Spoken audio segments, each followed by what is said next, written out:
2026 bahorgi animelar. Re:Zero o'zga dunyoda hayotni noldan boshlash 4-fasl. Pristellaning Watergate shahridagi halokatli jangda Subaru va uning ittifoqchilari zo'rg'a g'alaba qozonishdi. Ammo ularning g'alabasi katta xarajat evaziga amalga oshdi. Remning mavjudligini yegan ochko'zlik hokimiyati Krushning xotiralari va hatto Yulining ismini ham yo'q qildi. Ularni qutqarish yo'lini izlayotgan Subaru har qanday bilimga ega ekanligi aytilgan hamma narsani ko'ruvchi mavjudot donishmand Shaula haqida bilib oladi. Endi ularning keyingi manzili Pleiades qo'riqchi minorasi, donishmandning uyi, Auguriya qum tepalari deb nomlanuvchi ulkan, noma'lum cho'lda joylashgan eng uzoq minora. Bu shunchalik xavfli joyki, hatto eng qudratli qilich avliyosi Reinhardt ham uni zabt eta olmadi. Ularning oldinda tabiatning g'azabi, noma'lum sehrli hayvonlar va tasavvur qilib bo'lmaydigan xavflar kutmoqda. Subaru do'stlari bilan birgalikda yo'qolgan narsalarni qaytarib olish uchun hayotni xavf ostiga qo'yadigan yana bir sayohatga chiqadi. Shilliq sifatida qayta tug'ilganim haqida 4-fasl.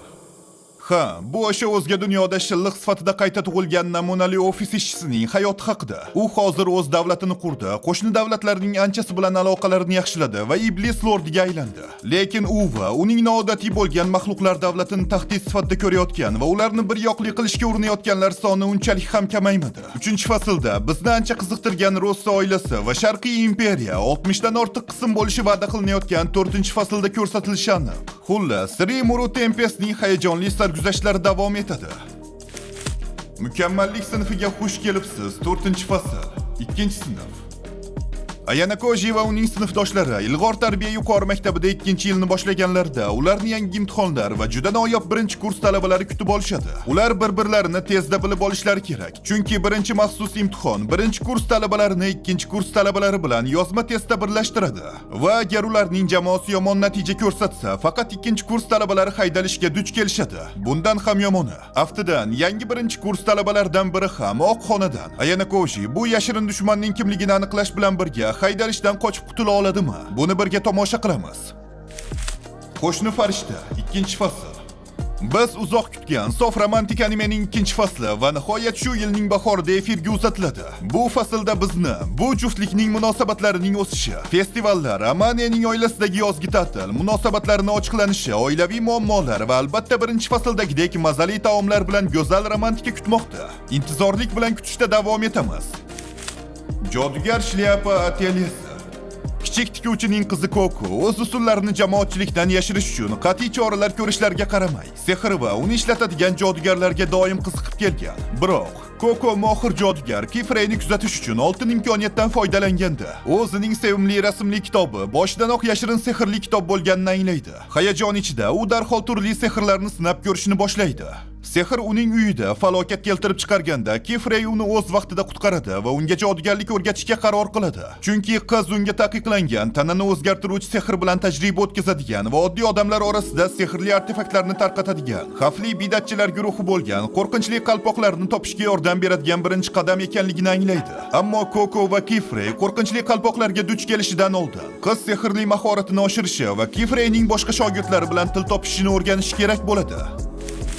Victoria, tayoq va qilich 2-fasl. Sehr eng kuchli qurolmi? Siz albatta deb javob berishingiz mumkindir, lekin Will Serfor sizning bu javobingizni o'ylab ko'rishga majbur qila oladi. Chunki u hozirda eng kuchli sehrgarlardan biri bo'lgan Elfaria ismli bolalikdagi do'stiga jodugarlar minorasiga chiqishga va'da bergan va bu yo'lda qilich bilan ildam qadam tashlamoqda. 2-faslda esa biz Willning akademiya yakuniy imtihonlarida qilichi bilan ham ushbu akademiyada va Elfarianing yonida unga joy borligini isbotlashga harakat qilishini tomosha qilamiz. Dr. Stone 4-fasl. Ilmiy kelajak 3-bo'lim. Senku va uning hamrohlari ularning dushmani oyda ekanligini bilishgandan so'ng kosmik kema qurishga kerak bo'ladigan Makka jo'xorini qidirib Amerika qit'asiga kelishdi. Lekin baxtga qarshi u yerda ham bir guruh odamlar toshdan chiqishgan va o'z sivilizatsiyasini qurishayotgan edi. Eng asosiysi, ular Senku va uning hamrohlari uchun do'st emasga o'xshaydi. Lekin bizning daho qahramonlarimiz ular bilan kelishish va Makka jo'xorini olib kosmik kema qurishga kirishish uchun qo'llaridan kelgan barcha ishlarni qilishga tayyor. Kitob qurtining yuksalishi, Gersakning asrab olingan qizi 4-fasl. Urano Motosu kitoblarni yaxshi ko'radi va mavzusidan qat'iy nazar adabiyot o'qishga cheksiz ishtiyoqi bor. U hayoti baxtsiz hodisa tufayli tugashidan oldin kutubxonachi bo'lish orzusidagi ishini deyarli amalga oshiradi. U so'nggi nafasini olayotganda keyingi hayotida ko'proq kitob o'qishni orzu qiladi. Go'yo taqdir uni ibodatini tinglayotgandek, u o'rta asrlarda yashovchi zaif 5 yoshli qizcha Mayn sifatida qayta tug'ilib uyg'onadi. Uning xayoliga darhol uning ishtiyoqi keladi. U o'qish uchun biror narsa topishga harakat qiladi, ammo qo'lida kitoblar yo'qligidan xafa bo'ladi. Bosmaxonasiz kitoblarni qo'lda yozish va nusxalash kerak bo'ladi va bu ularni juda qimmatga tushiradi. Shuning uchun ularni faqat bir nechta zodagonlar sotib olishlari mumkin, ammo bu Maynni to'xtata olmaydi. U o'qish irodasi buzilmas ekanligini isbotlaydi va agar atrofda kitoblar bo'lmasa, ularni o'zi yaratishga kirishadi. Iblislar maktabiga xush kelibsiz, Iruma. 4-fasl. 14 yoshli Iruma Suzuki'ning butun umri baxtsiz o'tmoqda. Voyaga yetmagan bo'lishiga qaramay, mas'uliyatsiz ota-onasi uchun pul topish uchun ishlashga majbur bo'ldi. Bir kuni u ota-onasi uni iblis Sallivanga sotganini biladi. Biroq Irumaning unga nima bo'lishi haqidagi xavotirlari tez orada yo'qoladi. Chunki Sallivan shunchaki nabira xohlaydi. Uni erkalaydi va Babil ismli maktabida o'qishini xohlaydi. Dastlab Iruma tengdoshlari uning inson ekanligini bilib qolishidan qo'rqib, ajralib turmaslikka harakat qiladi. Afsuski, bu kutgandan ham qiyinroq bo'ladi. Ma'lum bo'lishicha, Sallivanning o'zi maktab raisi va hamma Irumani keyingi iblislar qiroli bo'lishini kutmoqda. Bu oddiy odamni iblislar maktabida o'zini yashirib o'qish haqidagi qiziq hikoya va 4-faslda ham Iruma o'zining qiziqarli sarguzashtlarini davom ettirmoqda. Soyalar olamining iblislari. Chekka bir qishloqda kunduz va tun kabi bir-biridan ajralib turadigan ikkita egizak tug'ildi. Yillar o'tib, aka Yuru hayvonlar ovchisiga aylangan bo'lsa, uning singlisi asa qafasga qamab qo'yilgan va unga bir nechta tanlangan shaxslar bilan uchrashishni taqiqlovchi maxsus vazifani bajarish buyurilgan. Oddiy kunlarning birida fuqarolar tomonidan ajdaho deb atalgan vertolyotlarda ketayotgan qurolli odamlar guruhi Yuruni qidirib qishloqqa hujum qiladi va ko'zga ko'rilgan barcha kattalarni o'ldirishadi. Yuru asa bilan uchrashishga va qochishga uringanda, u o'lik jasadni topadi. Bundan tashqari, uni o'ldirgan odam Yuruni haqiqiy egizak singlisi ekanligini da'vo qiladi. Ayol uni qo'lga olishidan oldin Yuruni qishloqqa tez-tez tashrif buyuradigan begona Dera ismli odam qutqaradi. Biroq ko'p o'tmay ikkalasi ham burchakka tiqilib qoladi. So'nggi yo'lga qo'l urib, Dera Yuruni qishloqning sanamiga sovg'a berishga majbur qiladi va bu tartibsiz voqealar ortidagi haqiqatni ochib beradigan bir juft iblis chaqiradi. O'zga dunyoda fermerlik hayotim 2-fasl. Umrining so'nggi yillarini kasalxonada 4 devor o'rtasida o'tkazgan Hiraku Mashio o'lganidan keyin Mabudunga berilgan nohaq taqdir uchun achinib, bunga ikkinchi hayot imkoniyatini beradi. Hiraku ikkinchi hayotida nima qilmoqchi ekanligini, u kasalxonadagi kunlarda eng ko'p xohlagan narsasi, ya'ni hammadan chetda fermerlik qilishni xohlaydi. Mabud uning istagini amalga oshiradi va kimsasiz orolga qudratli dehqonchilik vositasi bilan birga yuboradi. Endi u ikkinchi tinch hayotidan o'zi xohlagandek zavq olishi mumkin. Lekin hammasi bunchalik oddiy emas. Animening 2-faslida Hiraku fermerlik va albatta ularni ko'paytirishda davom etadi. Oxiridan keyingi boshlanish 2-fasl. 2025-yilning eng ko'p muhokama qilingan animelardan biri qaytmoqda. Juda mashhur webtoonning anime adaptatsiyasini tanqid qilganlar anchagina ko'p bo'ldi. Ko'ramiz, animening 2-faslida ijodkorlar bu tanqidlardan to'g'ri xulosa chiqardimi yoki 2-fasli ham o'tgan yilgidek toshbo'ron bo'ladimi? Jangchi malika va barbar qirol. Meni o'ldiringlar. Bu g'arbdagi eng kuchli ayol ritsar Serafine de la Villantning so'nggi so'zlari bo'lishi kerak edi. Sharq bilan urushda mag'lub bo'lgandan so'ng u varvarlarning asriga aylandi. Asr Serafinani qasos, qiynoq va xo'rlik bilan to'la hayot kutmoqda. Yoki u shunday deb o'ylagan edi. Buning o'rniga unga varvar qirolga turmush chiqish taklif qilinmoqda. Ikki boshqa dunyoda yashovchi jangchilarning nikoh haqidagi qiziqarli hikoya boshlanadi. Missiya Yozakura oilasi 2-fasl. Ota-onasidan ayrilgan Taiyo Asanoni josuslar oilasi merosxo'ri Mutsumi Yozakura bilan qo'shtirnoq ichidagi baxtli oilaviy hayoti davom etmoqda. 1-faslda o'tmishdagi bir qancha sirlarni ochishga yordam bergan voqealar bo'ldi va bundan tashqari endi ular rasman er va xotin. Xo'sh, 2-faslda bizni nima kutmoqda? Josus sinfdoshmi? Taiyoning qobiliyatlarining kuchayishimi yoki yangi sirlar va yangi janglarmi? Men sinfdagi ikkinchi eng yoqimtoy qiz bilan do'stlashdim. Men Mayhara Maki yuqori maktab yillarida hech kim bilan bog'lana olmasdim, do'stlashishga qiynalardim va bir kuni burilish nuqtasi keldi. Asanagi ismli qiz hayotimga kirdi. O'g'il bolalar tomonidan yashirincha sinfdagi ikkinchi eng yoqimtoy qiz deb atalishiga qaramay, u sinfdagi eng yoqimtoy qiz unvoniga ega bo'lgan eng yaqin do'sti Amami o'rniga juma kunlarini men bilan o'tkazishni tanladi. Uyimdagi qulay sharoitda biz beparvo va mamnun holda o'yinlar olamiga kirib bordik. Filmlar tomosha qildik. mangaga sho'ng'ib zararli taomlar, pitsa, gamburgerlar va kola ichdik. Tashqi dunyoga biz biroz tartibsiz bo'lib tuyulishimiz mumkin edi. Lekin Asanagi uchun ham, men uchun ham bu birga o'tkazgan aziz, yashirin vaqt edi. 1 soatlik qizcha 5-fasl.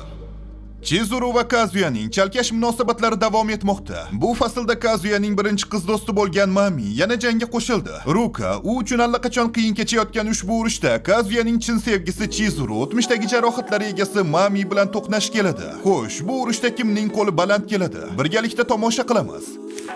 Eng bidatchi so'nggi boss malika, Yovuzdan najotkorgacha 2-fasl.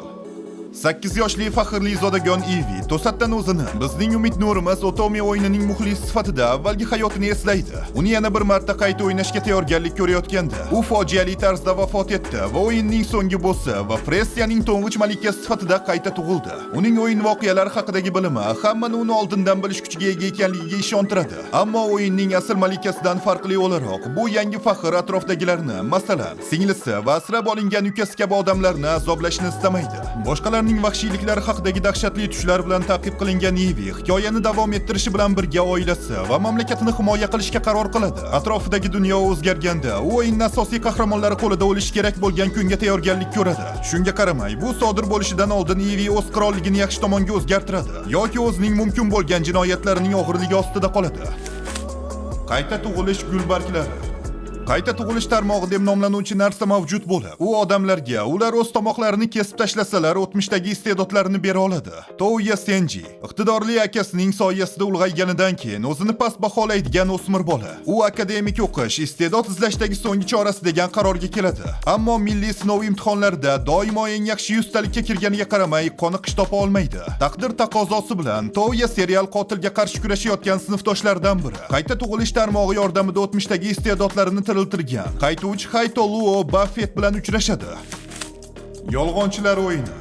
Kollej talabasi Nao Kanzaki har doim o'z ismining ma'nosi ahmoqona darajada halolga amal qilgan. Biroq 100 million yen solingan nomsiz paketni ochgandan so'ng u bexosdan yolg'onchilar o'yiniga taklifnomani qabul qiladi. Ushbu turnirda ishtirokchilar katta miqdordagi pul yutib olish uchun raqiblarini xiyonat qilish va aldashga undaladilar va aksincha yutkazish umrbod qarzga aylanadi. Barcha umidlar yo'qolgandan so'ng uning yagona yo'li firibgardan yordam so'rashdir. O'sha kuni mashhur firibgar Shinichi Akiyama nihoyat qamoqdan ozod qilinadi. Bu sobiq psixologiya talabasi butun bir kompaniyaning yakko'zi bankrot qilgani bilan tanilgan va Nao uning og'ir ahvolidan qochishning yagona imkoniyati deb hisoblaydi. Avvaliga Shinichi yana bir jinoyat qilishdan ikkilanadi. Nao va uning iltimosini e'tiborsiz qoldiradi. Ammo uning umidsizligi va qat'iyatliligini ko'rib, unga yordam berishga rozi bo'ladi. Bu firibgarlar dunyosida Nao va Shinichining o'z niyatlari bor. Shunga qaramay, tez orada ular nafaqat o'yinning, balki barcha ishtirokchilarning asl mohiyatini ham ko'rishadi.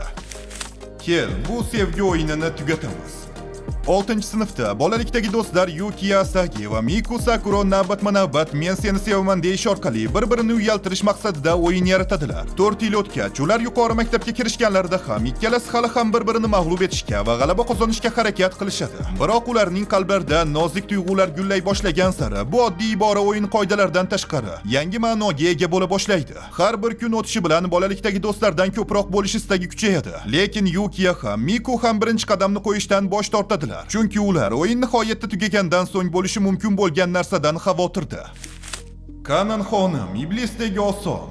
Kanan insoniyat dunyosiga bitta maqsad bilan tushgan iblis. Uning yakkayu yagona xohishi barcha insonlarning eng shirin lazzatini, yosh inson qalblarini tatib ko'rishdir. Yuqori maktab o'quvchisi qiyofasida u o'zining birinchi nishoni Yoji Kyogi ismli ko'rimsiz bolaga ko'z tikadi. Lekin ovqatini yeyishga tayyorlanayotgan bir paytda voqealar juda kutilmagan tarzda rivojlanadi. Kanan uni yutib yuborish o'rniga Yoji bilan romantik shartnoma tuzadi. Ming yillar davomida sevgini boshdan kechirmagan odam uchun yuqori maktab romantikasi har qanday yovdan ham dahshatliroq. Noqulay uchrashuvlar, qo'l ushlash hodisalari va u aniq nomlay olmaydigan his-tuyg'ular orasida bir vaqtlar mag'rur bo'lgan iblis har qadamda o'zini sarosimaga soladi. Sevgiga berilib ketgan iblis va uning o'ljasi bo'lish kerak bo'lgan shirin, tartibsiz va muammolarga to'la bola haqida g'ayritabiiy romantik komediya. Nikoh zahri.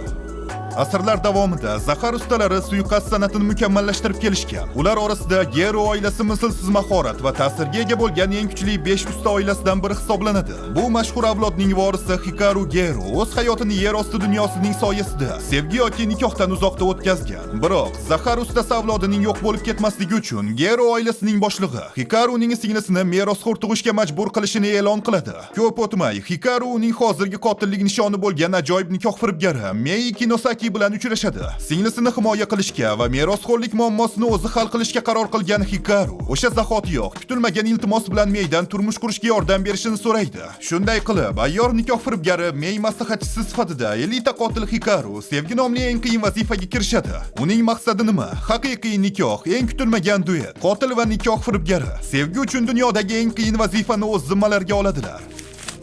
Giyohvand qiz, ortiqcha doza. Bu juda katta qo'llab-quvvatlashga muhtoj bo'lgan va birinchi raqamli internet farishtasi, streamer bo'lishga harakat qilayotgan yosh qiz. OMG Kawaii Angelchanni kundalik hayotini tasvirlaydigan ko'p yakunli sarguzasht. OMG Kawaii Angelchan kunlarini streamlar orqali o'tkazar ekan, turli stressni yengillashtiruvchi vositalardan foydalanib, uning obunachilari sonini asta-sekin oshirib boradi va u hammasini biroz chalkashtirib yuboradi. Turli xil aqldan ozgan ko'tarilishlar va pasayishlarni boshdan kechiring va bu hikoya baxtli yakun topishga qodirmi yoki yo'qligini o'zingiz bilib oling. Qizlar Atakuga mehribon bo'la olmaydilar.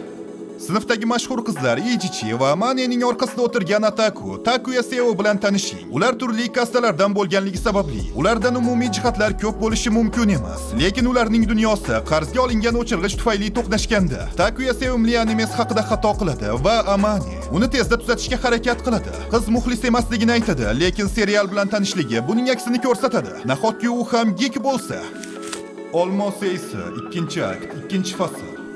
Goshen stadionining muqaddas maydoni. Bu yuqori maktab beysbolchilarining orzulari ro'yobga chiqadigan orzular maydoni. O'tgan yili kuzgi turnirda g'alaba qozongan Seido yuqori maktabining beysbol jamoasi nihoyat 7 yil ichida birinchi marta u yerda musobaqalashish huquqini qo'lga kiritdi. Bahorgi turnirdan keyin mamlakatdagi eng yaxshi jamoa kimligini aniqlash uchun kurash yozgi Goshen. Yozgi turnirdan keyin 3-kurs o'quvchilari ketish kerakligi sababli jamoa tanish va notanish raqiblarni mag'lub etish va orzu qilgan milliy chempionlikni qo'lga kiritish uchun katta yoshdagilarning tajribasi va yangi o'yinchilarning salohiyatini birlashtirish kerak. Shu bilan birga pitcher Jun Sawamura har doimgidek birinchi raqamli formani qo'lga kiritishga va doimiy raqibi Satoru Furuyadan ace mavqeini tortib olishga qat'iy qaror qilgan. Jamoa eng katta qiyinchiliklarga tayyorgarlik ko'rayotgan bir paytda Sawamura va Furuya o'z jamoalarini shon-sharafga olib chiqish va o'yin yulduzi, haqiqiy olmos ace ga aylanish uchun kurashni davom ettirmoqdalar.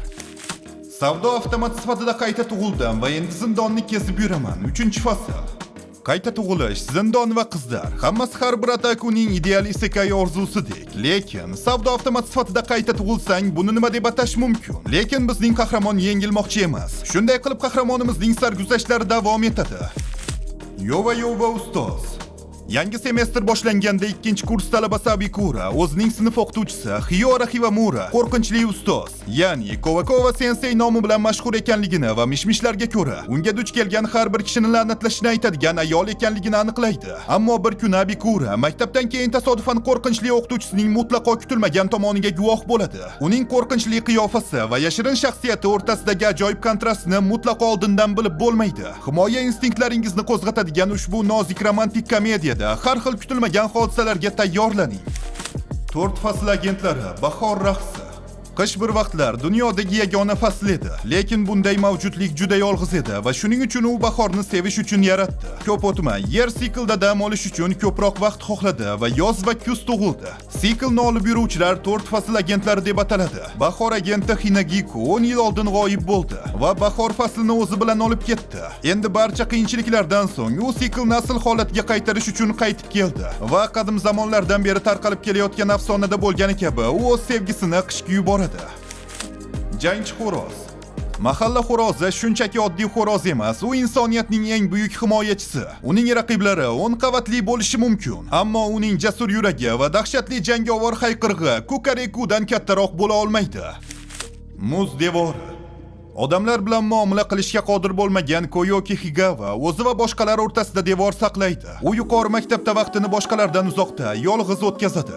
Lekin u Minato Amamiya bilan uchrashganda negadir ular o'rtasidagi masofani yo'qotib qo'yadi. Ular odamovi Koyuki, mashhur Miki, chegarasiz Minato va xotirjam va mehribon basketbol jamoasi a'zosi Yota. Bu biroz murakkab to'rtlik va ularning jozibali, beparvo yoshligi haqida hikoya. O'zini yovuz deb e'lon qilgan ayolning kuzatuv yozuvlari.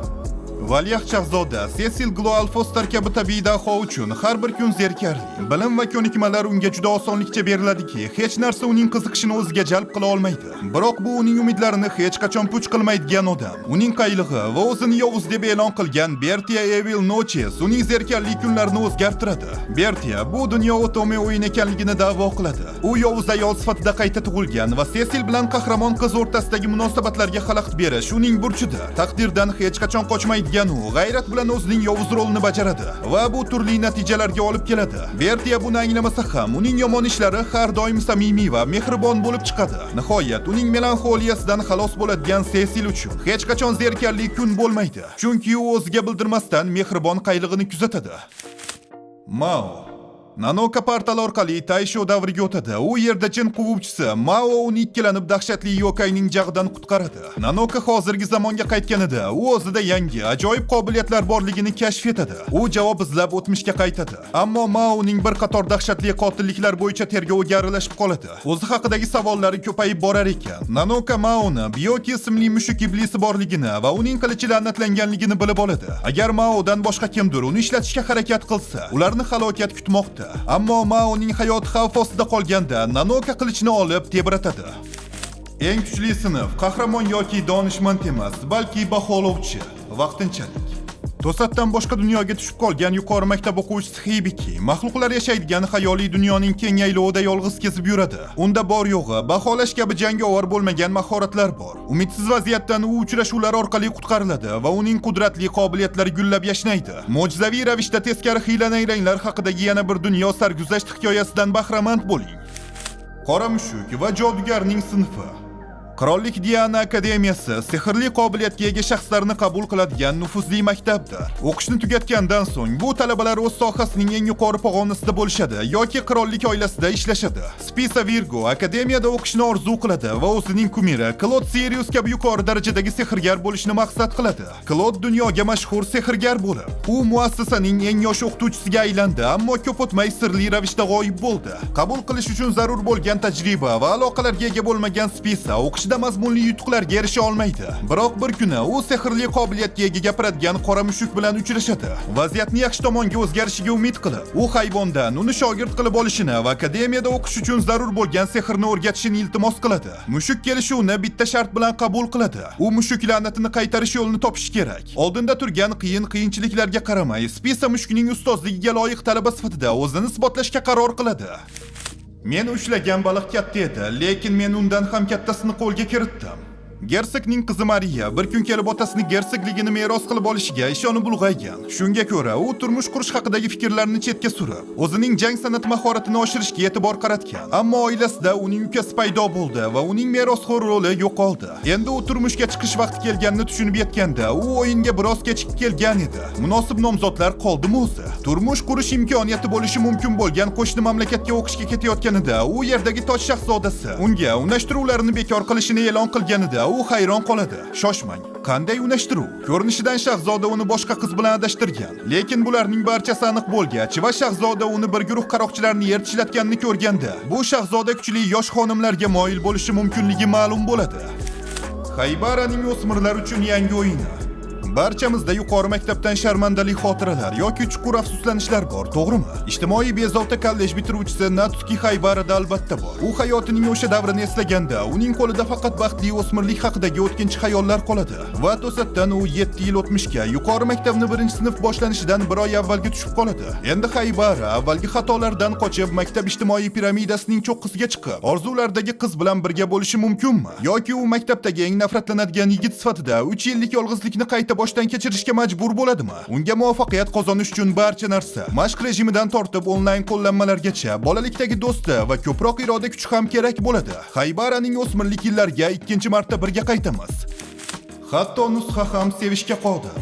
Sunao kasal bo'lgan kunlari yoki maktabga borishni xohlamagan paytlarda u o'rniga uni chaqiradi. U Sunao o'rnimga kimdir bo'lsa edi deb tilak qilganida dunyoga kelgan. Hech kim uning mavjudligini bilmaydi, ammo chaqirilgan har safar u Sunao uchun qo'ldan kelgancha harakat qiladi. Bir kuni u sinfdoshlaridan biri Sanada bilan gaplashib qoladi. Ular do'st bo'lishadi, biroq ko'p o'tmay Sanada uni asl Sunaodan farq qilishini payqaydi. Buni birinchi bo'lib aynan u sezadi. Shunda qiz unga faqat sochlari yarim yig'ilgan holatda bo'lganida gaplashishini aytadi. Sanada uning aytganini qiladi va ular birga o'tkazgan vaqtlardan zavq olishadi. Ular tobora yaqinlashishar ekan, qiz Sanadaga nisbatan o'zida alohida tuyg'ular paydo bo'lganini anglaydi. Ammo u bilmaydi, agar u atigi bir nusxa bo'la turib sevib qolsa, uning taqdiri nima bo'ladi? Kusunokining ma'budlar bog'i. Shahardan uzoqda Minato Kusunoki yovuz ruhlarga to'la dahshatli uyda yashaydi. Yoki hech bo'lmaganda uning ajoyib qobiliyati ularning barchasini yo'q qilmaguncha u uy shunday deb atalar edi. Buning o'rniga noyob va o'ziga xos ma'budlar poklangan Kusunoki qarorgohining qulayligiga jalb qilinadi va Minato kunlarini ruhiy qo'shnilari davrasida dam olib o'tkazadi. Ma'budlar bilan osoyishta yashayotgan Minatoni yana nima kutmoqda? Foydasiz navbatchi va juda kalt yubka kiyadigan qiz. Sakura Daimon maktabning jamoatchilik axloq qo'mitasidagi roliga juda qattiq yondashadi. U har kuni maktab darvozasi oldida o'quvchilarning tashqi ko'rinishini ehtiyotkorlik bilan tekshiradi va ko'pincha yorqin sochli va kalt yubka kiyadigan qoidalarni buzuvchi qiz Kohinata bilan janjallashib yuradi. Uning doimiy ma'ruzalari qizga zerikarli tuyulsa-da, Sakura Daimonning o'zi aslida biroz tartibsiz ekanligini anglab yetganida hamma narsa o'zgaradi. Qattiq qo'l qo'mita a'zosi, dadil sinfdoshi va ularni birlashtiradigan tartibsiz maktab hayoti haqida yengil va qisqa romantik komediya. Avajimaning yuz ko'rinishi. Ushbu o'smirlar uchun mo'ljallangan drama faqat qizlar uchun mo'ljallangan musiqa maktabida o'qiydigan bir guruh yosh qizlar haqida bo'lib, ular birgalikda o'tkazgan shakllanish yillarini, ba'zan turli qahramonlarning nuqtai nazarlari va vaqtlari o'rtasida o'zgarib turishlarini hikoya qiladi. Pansionat deb nomlangan Avajima musiqa maktabi o'quv lagerida butun Yaponiyadan yosh qizlar sahnaga chiqish uchun to'planishadi. Musiqiy yulduz bo'lishni orzu qiladigan Tabata Wakana, eng yaqin do'stini istaklarini bajarish uchun qatnashayotgan uy boshqaruvchisi Takehara Kinui, doimo markazida bo'lgan stipendiya talabasi Go'zal Okabi Emi va asli aktrisalar oilasidan bo'lgan hozirda maktabda o'quvchi Ibuki Katsuraku. Musiqa maktabining noyob muhiti bir vaqtni o'zida bu intiluvchan qizlar uchun dam olish maskani va yosh talabalarni bir-biriga qarshi qo'yadigan qattiq jang maydonidir. Bu yerda qat'iyatlilik gullab yashnayotgan iste'dodlarga olib kelishi mumkin, ammo ba'zan shafqatsiz haqiqatga ham olib keladi. Aniq ko'rinish va psixologik tasvir har bir qahramonning nozik ichki ishlarini namoyon etishga imkon beradi. Yoshlikni o'ldirib. Juzo Ogami afsonaviy qotil bo'lib, u barcha topshiriqlarni qanchalik imkonsiz bo'lsa ham bajargan. Bir kuni kuchli tashkilotni yo'q qilgandan so'ng uni sirli ari chaqib oladi va yiqilib tushadi. U uyg'onganda qo'rqinchli 39 yoshli qotil 13 yoshli bolaga aylanganini ko'radi. U nima bo'lganini tushunishga ulgurmasdan xo'jayin yangi buyruq beradi. O'sha tanada o'rta maktabga kir. Uni kutayotgan narsa rang-barang sinfdoshlar, yoshlikdagi tartibsizliklar va yaqinlashib kelayotgan xavf bilan to'la kutilmagan maktab hayoti. Juzo asl qiyofasiga qaytishi mumkinmi? Yoki unga yaqinlashib kelayotgan qotillar uning ikkinchi hayotini boshlanishidan oldin tugatadimi?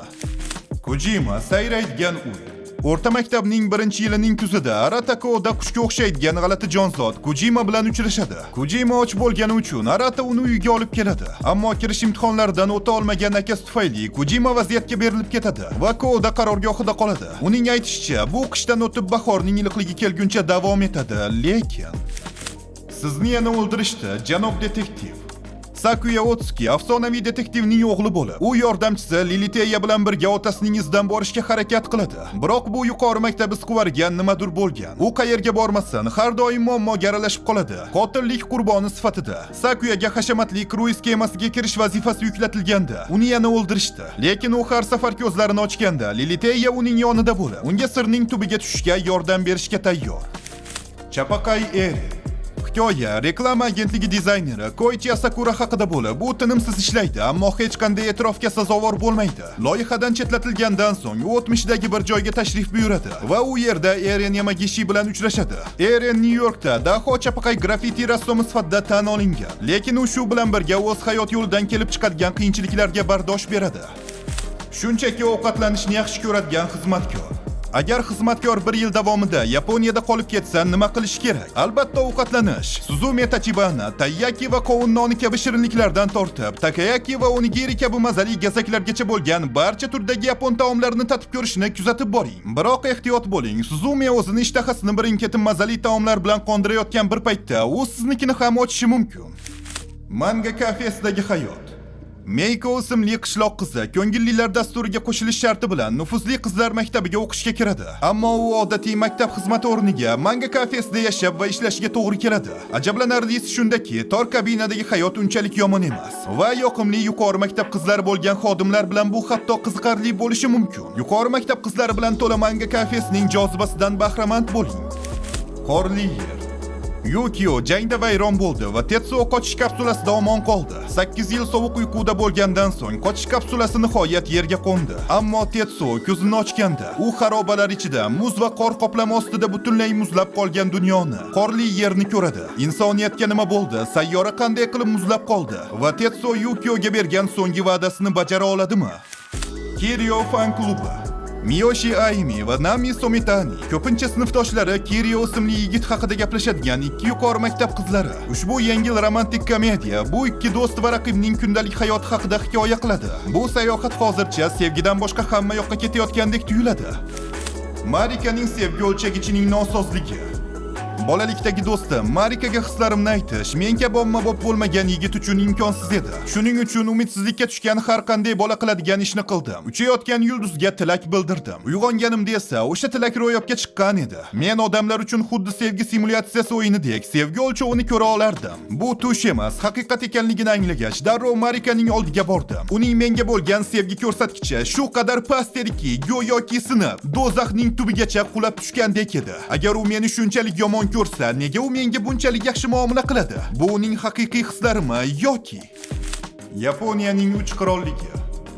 Yaqin kelajakda Yaponiya yadroviy urush, tabiiy ofatlar va inqilobga olib kelgan keng tarqalgan korrupsiya aralashmasi tufayli butunlay quladi. Mamlakat endi 3 ta qarama-qarshi super kuchga bo'lingan. 3 qirollik davrining bu yangi davrida diplomatiya yo'qoladi. Uning o'rnini hokimiyat uchun qattiq va shafqatsiz kurash egallaydi. Har bir hudud o'zining harbiy kuchi va resurslaridan boshqalarga qarshi foydalanib, Yaponiya yerlarining qoldiqlari ustidan to'liq nazorat qilish uchun umidsiz urinish qilmoqda. Aoteru Misumi umrining ko'p qismini orqa fonda o'tkazgan past lavozimli amaldor. U nufuzli harbiy kelib chiqishi yoki aristokratiyadan emas, lekin Misumining kuchli ambitsiyalari bor. Millatni qiynayotgan befoyda qon to'kilishiga chek qo'yish. U faqat o'tkir aql va xalqni birlashtira oladigan ishonarli ovoz bilan qurollangan holda parchalangan mamlakatni birlashtirishga intiladi. Ajoyib harbiy strategga aylanadigan odam haqidagi afsona boshlanish arafasida.